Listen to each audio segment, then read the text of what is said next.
मजरेवाडी भागात जो विमानतळ आहे ते विमानतळाच्या बाजूला असणाऱ्या नागनाथ नगर संदर्भात आज उपविभागीय अधिकारी श्री पाडदुने साहेब यांच्या कार्यालयात नगरसेवक बाबा मिस्त्री यांच्या अध्यक्षतेखाली बैठक झाली। एकंदरीत आपण बघितलं असेल की काल अचानक 100-200 पोलीस, विमानतळ प्राधिकरणाचे अधिकारी, त्याचबरोबर महानगरपालिकेचे अतिक्रमण विभागाचे अधिकारी, त्याचबरोबर MSCBचे अधिकारी त्या ठिकाणी मोठ्या प्रमाणात त्या ठिकाणी अचानकपणे रात्रीच्या वेळेस आला।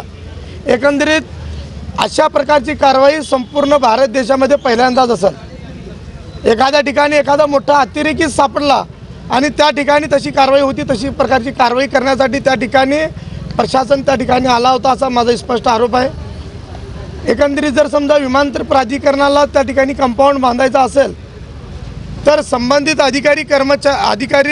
कर्मचाऱ्यांनी त्या ठिकाणच्या नागरिकांना विश्वासात घेऊन त्या ठिकाणी काम सुरू करणे गरजेचे असताना अचानक सणासुदीच्या काळामध्ये त्या ठिकाणी घेऊन जाऊन त्या ठिकाणी मोठ्या प्रमाणात त्या ठिकाणी GCB असेल त्या ठिकाणी फौजफाटा नेण्यात आला, याचा उत्तर प्रशासनाने देणे गरजेचे आहे। अशा प्रकारची कारवाई करण्यासाठी तुम्हाला कुणी भाग पाडत होता? प्रांत कार्यालयात आपली बैठक झाली, त्या बैठकीमध्ये काय निर्णय झाला? बैठकीमध्ये त्यांनी सांगतायत की ज्या ठिकाणी दुकानगाळे असतील, ज्या ठिकाणी रस्ते असतील ते सोडून आम्ही त्या ठिकाणी कंपाऊंड बांधतो, पण तशा प्रकारची परिस्थिती जाग्यावर नाही आहे। समोर आपण रस्त्याच्या अलीकडे बघितलं तर सर्वच दुकानं आहेत, घरं आहेत, रस्ते आहेत, मग कंपाऊंड बांधणार कुठे हा एक मोठा प्रश्न आहे। बैठकीनंतर मला बैठकीचं पत्र देतो असं प्रांत साहेबांनी सांगितले, पण अचानक म्हटले की कलेक्टर साहेबांना चर्चा करून आम्ही तुम्हाला पत्र देतो आणि हेही सांगतात की कलेक्टर साहेबांनी सांगितलं म्हणून मी या ठिकाणी बैठक घेतली। म्हणजे एकंदरीत प्रशासन फिरवाफिरवीची काम करते का असा प्रश्न माझ्या मनामध्ये निर्माण झाला आहे। आणि लोक सांगतायत जोपर्यंत लेखी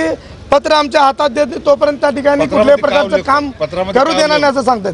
पत्रात ते सांगतात की ते रस्ते, दुकानगाळे आणि घरं सोडून आम्ही कंपाऊंड मारतो म्हणजे सांगतायत ते पत्रामध्ये, पण प्रत्यक्षात तसं जागेवर नाहीच आहे।